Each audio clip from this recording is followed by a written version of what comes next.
This is Charlie Vedaa and Mike Larsen, Impostor, Polluting Tor Metadata. Awesome, thank you.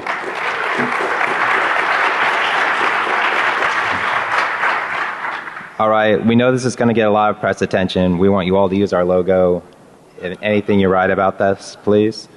All right, we're going to move quick because we appreciate that you're busy. So the TLDR is that intrusion detection systems can and do sniff out Tor users, and we think that's bullshit, so we brought false positives for everybody. The Tor overview, there's directory authorities, you get a consensus doc that your client caches, and it's so similar to HTTP and HTTPS that we can make your web browser generate false positives in an IDS.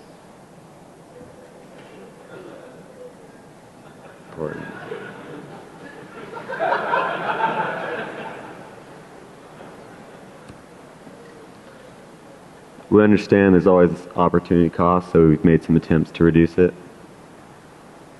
Other talks going on at the conference that you're missing. Here. I don't know how to pick this fucking lock. The other one. It's up. Where?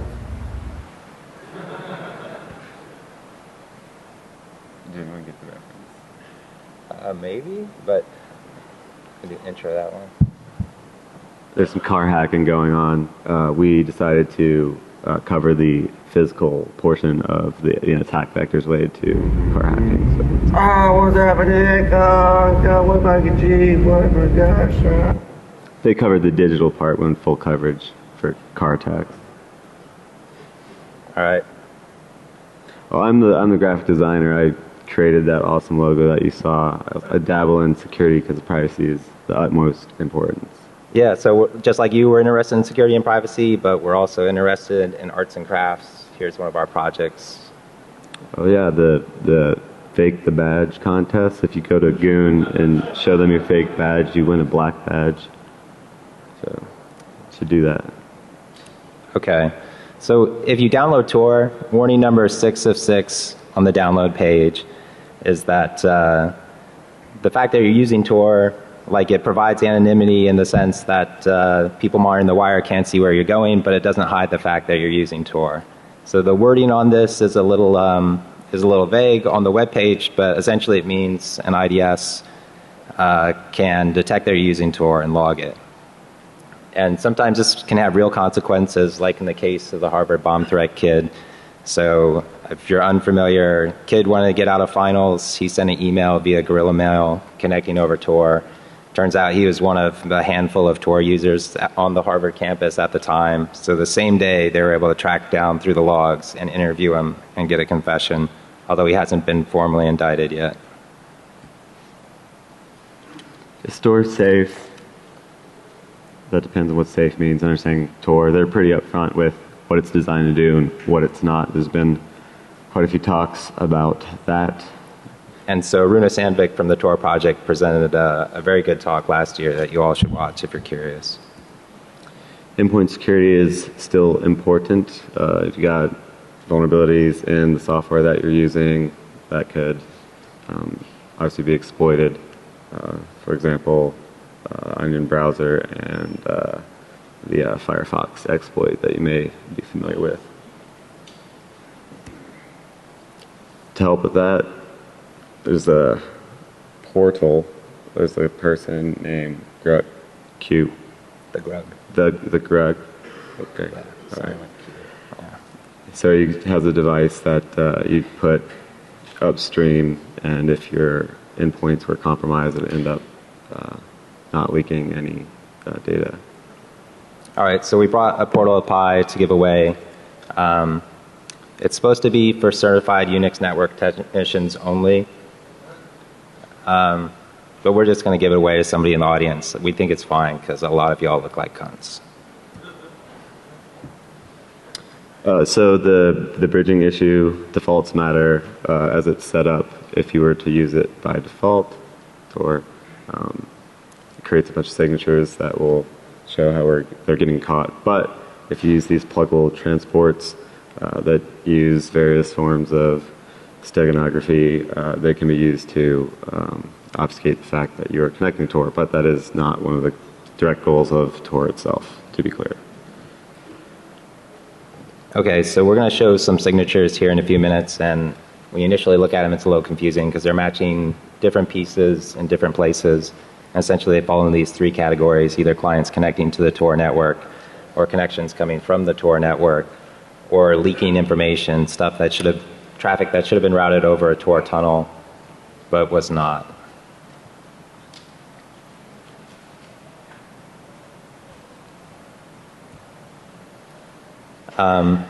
IDS is sort of a boring blue team thing, and a lot of y'all may not bother to keep up to date with the latest IDS news. So we're going to start, like, if you're not familiar with the 1998 insertion evasion and denial of service paper, it's worth reading even now.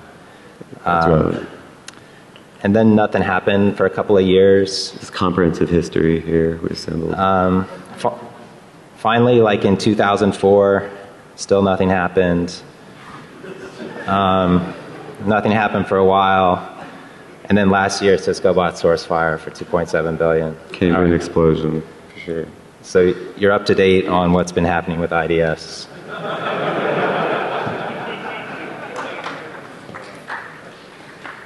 So there's some example rules that will trigger using snort.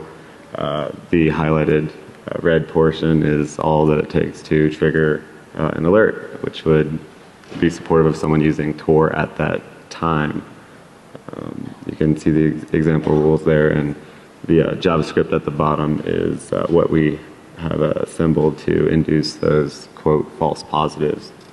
And it's important to note that these VRT rules actually probably aren't going to work in a default client configuration. Like in the example of the first one, it's just matching that straight HTTP content, but from the directory specification, but that traffic now by default, it goes over like a one-hop Tor circuit. And the second case, this has been, the signature, while it's still in the official VRT rules, would only match like a Tor 0.1 client when there is still client certificate validation. You can read about that at the link there.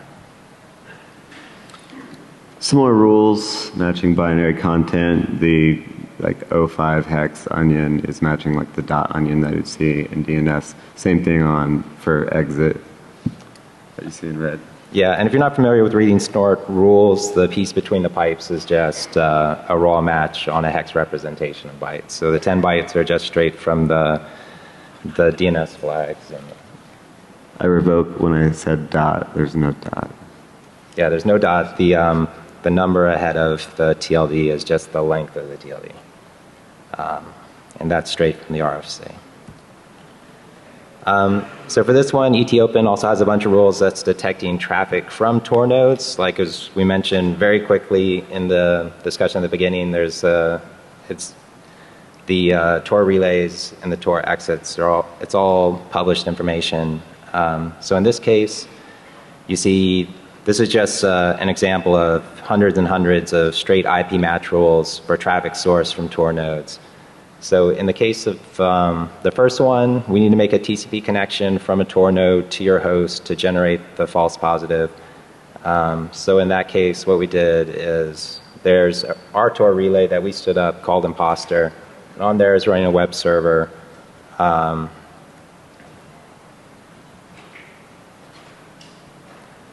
That this is just the source code. It's just showing it's going to connect back to you when you connect to it. So this will generate a hit on that ETOpen signature showing a connection from the Tor network to you. In the second case, it's a little bit more difficult to generate UDP traffic from JavaScript from your browser. So what we did to get a UDP packet is we looked at some of the relays. Some of the relays also happen to be DNS servers. So we set up some lame delegations under the domain lame-delegation.net and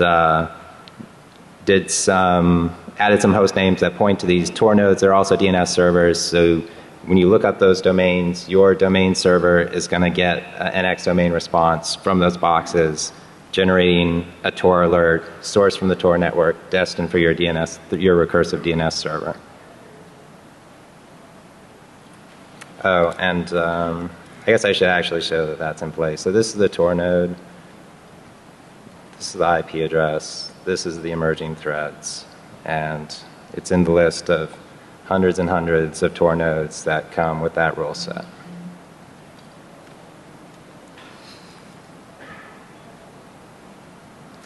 Another IDS, bro. This is the code that matches. Is this the certain? It's the subject and issuer. What was that? Go ahead and take it. Okay, it's just matching the subject and issuer from the TLS handshake because there's Tor does not use valid host names. It uses just sort of a random string of characters. So it looks for those weird looking certs, and if there's enough of them, Bro will send an alert. But because it's just a TLS handshake that it's matching on, you can just point your browser to any Tor node, make that TLS handshake, and trigger that alert. A lot of pros and cons to using JavaScript. The publishing part is probably the most relevant. This can be induced through cross-site scripting. For example, when it frames someone, if they're, on the Tor network, a lot of people use time correlation.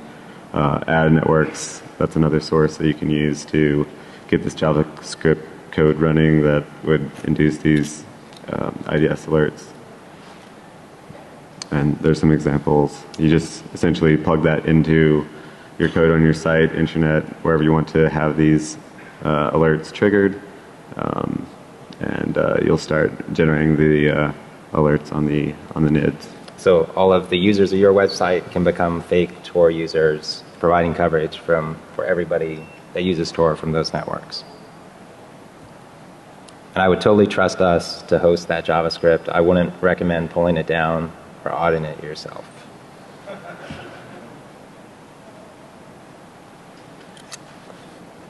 So there's a few limitations we had to work around here. Here's a list of them. So like XHR, you can't write arbitrary headers. So there's things like the user agent that the spec doesn't allow you to overwrite. So that has to come from the browser.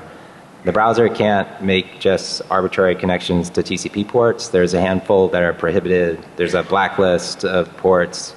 There used to be attacks, cross-protocol scripting attacks that allowed you to send an email from a browser by pointing it to an IP address, port 25, posting, and hoping that the mail server would ignore all the HTTP header information and just match the ASCII text of the post body. So a list of those ports, you can find them in the Tangled Web. From a browser JavaScript perspective, you don't have a lot of ability to generate UDP traffic, but of course all the matches, Tor doesn't tunnel UDP, all the matches are probably just going to be DNS, and of course you can generate DNS traffic. And there's also a challenge in getting, for the first batch of signatures we saw, where we're just matching simple bytes like get to our server, it's hard to, from an HTTPS site, to generate clear text traffic because the mixed content warnings are pretty robust. They follow all sorts of weird use cases like following redirects, calling other protocols, calling WebSockets. You can't call a non-encrypted WebSocket from an encrypted site. So if you have suggestions on getting around mixed content warning, we'd like to hear them. There's various other detection techniques. Here's a few. There's a time synchronization one published. There's the TBB user agent and 512 byte cells. You want to cover those in any detail? There's the URLs if you need to. So I think the most interesting one is the user agent. So the Tor browser has a fixed user agent that's like a trade-off to prevent fingerprinting. If you're familiar with the Panopticlick project, there's a lot to identify you in a normal browser user agent, or a combination of installed plugins, things like that. Yeah, so this is all generic. Essentially all you need is a device with a TCP/IP stack that would take data from a protocol and end up connecting to an arbitrary host with some data. So we just, this would apply to any of those protocols. We just abused browsers because they're really popular. But it introduces this question: is it possible to write any rules that cannot be spoofed? Yes, there is if people change the protocols, but it does a lot already. Okay. So what we'd like you to do is go to the website Impostor.io and let us know if it triggers IDS alerts, if you're responsible for security infrastructure. If it doesn't work, take a look yourself. Let us know what you think the traffic should be. And there's contact information on the website. I'd be happy to help you. We'd be happy to help you figure out how to generate matches against your closed source tools. If you want to help, again, visit the website and support the Tor project. One key part about supporting anonymity online is here it's a very popular opinion, but when you get back to the real world, a lot of people, it's not a popular opinion. A lot of people are more worried about terrorists and pedophiles than supporting freedom online. All right, there's a quick summary. If you have questions, meet us in the chill out room after this talk. And thank you very much. And we have some important research introduced from our colleague Joe.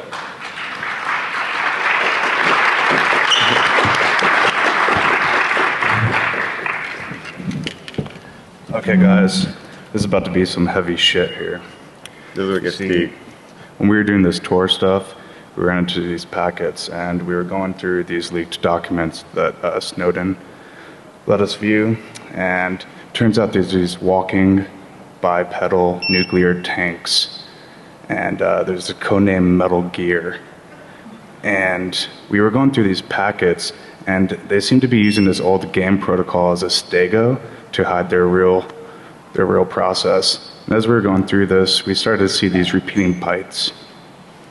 Now, little did we know, it has something to do with bitwise operators and exclusive stuff. So we outsourced it to Snowden, and he actually figured it out for us. And it's this thing called XOR. So we're now able to read their traffic with these nuclear tanks. And supposedly, they want us to think that somebody reverse engineered these video games and the network protocol, and if you hack your PS2 and PS3, you can start playing this game again. But that's not the truth. So we're going to go ahead and describe this protocol for you so you can start checking it out and actually find out the truth. So there's these command identifiers right here, and they tell the client what it's actually going to do, and the payloads will be in the end. And there's an MD5 checksum that will do verifications across them. All you have to do is MD5 the payload with the command header, and you're good to go. So you can go ahead and hop on this and actually find out what they're actually doing with Metal Gear. Supposedly, there's a amphibious one that's going to be coming out soon. And just go ahead and start exploring from there. Fucking chemtrails, man.